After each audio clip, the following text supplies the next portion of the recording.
கர்த்தருடைய பரிசுத்தமான நாம மகிமைப்படுவதாக. ஆசீர்வாதமான மாலை வேளையில் 120 நாட்களில் வேத வாசிப்பு திட்டத்தினுடைய 53வது நாட்களுக்காக நன்றி சொல்லுகிறேன். இந்த நாளினுடைய வேத பகுதியின் விளக்கம் 1 சாமுவேல் 31ஆம் அதிகாரத்தில் பெலிஸ்தரோடு இஸ்ரவேல் நடந்த யுத்தத்தில் யோனத்தானும் சவுலும் அவனுடைய ஆயுததாரியும் மரித்து போனதை இந்த அதிகாரத்தில் வாசிக்கலாம். 2 சாமுவேல் 1ஆம் அதிகாரத்தில் சவுல் எப்படி மரித்து போனான் என்கிற செய்தியை தாவீது கேள்விப்பட்ட பொழுது சவுலுக்காக துக்கப்பட்டு அவன் மீது புலம்பல் பாடினான்.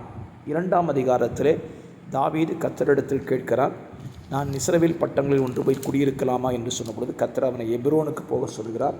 அப்படியே அவன் எபிரோனிலே போய் இருக்கும் பொழுது யூதா கோத்திரத்தார் அவனை யூதாவிலே ராஜாவாக அபிஷேகம் பண்ணுகிறார்கள். இந்த நாட்களில் சவுலின் ஆயுததாரியாக இருந்த அப்னேர் சவுலுடைய மகனாகிய இஸ்போசேத்தை இஸ்ரவேலின் மேல் ராஜாவாக அபிஷேகம் பண்ணுகிறான். இந்த அதிகாரத்தில் யோவாபின் போர்ச்சேவருக்கும் அப்னேருடைய போர்ச்சேவருக்கும் நடந்த யுத்தத்தில் ஆசகேல் மரித்து போகிறார். இஸ்ரவேல் ஜனங்கள் தோற்கடிக்கப்பட்டு யூதா கோத்திரத்தார் ஜெயிக்கிறார்கள். 3ஆம் அதிகாரத்தில் சவுலின் குடும்பத்திற்கும் தாவீதின் குடும்பத்திற்கும் யுத்தம் நடந்தது. அதிலே தாவீது வர பலத்தான் சவுலின் குடும்பம் ஒடுக்கப்பட்டது. இந்த அதிகாரத்தில் தான் இஸ்போசேத்தை இந்த அதிகாரத்தில்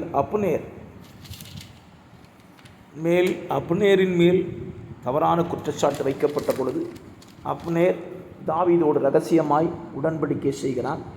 அப்படி உடன்படிக்கை செய்ததை கேட்டதான யோவாப் அப்னேரை தனியே அழைத்து கொண்டு போய் அவனை கொண்டு போடுகிறான். தாவீது அவன் மேல் புலம்பல் பாடுகிறான். 4ஆம் அதிகாரத்தில் அப்னேர் மரித்து போன பின்பு இஸ்போசேத்தினுடைய மரணத்தை குறித்து இந்த 4ஆம் அதிகாரத்தில் நீங்கள் வாசிக்க முடியும். சவுலினுடைய படைத்தலைவர்களாக இருந்த 2 பேர் அவனுடைய படுக்கை அறையிலே போய் கொண்டு போடுகிறார்கள். இதை கேள்விப்பட்ட தாவீது அந்த 2 பேரையும் கொண்டு போடுகிறான். 5ஆம் அதிகாரத்தில் தாவீது சமஸ்த இஸ்ரவேலின் மேல் ராஜாவாக அபிஷேகம் பண்ணப்படுகிறான்.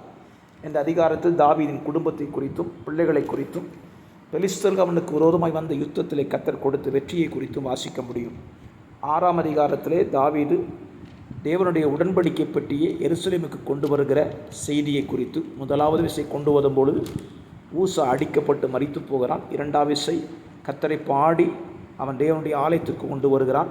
மீகா அவளை அவமதித்ததினால் கர்த்தருடைய தண்டனையை பெற்றுக்கொள்கிறாள். மரணமடை மட்டும் அவளுக்கு பிள்ளை இல்லாமல் இருக்கிறது.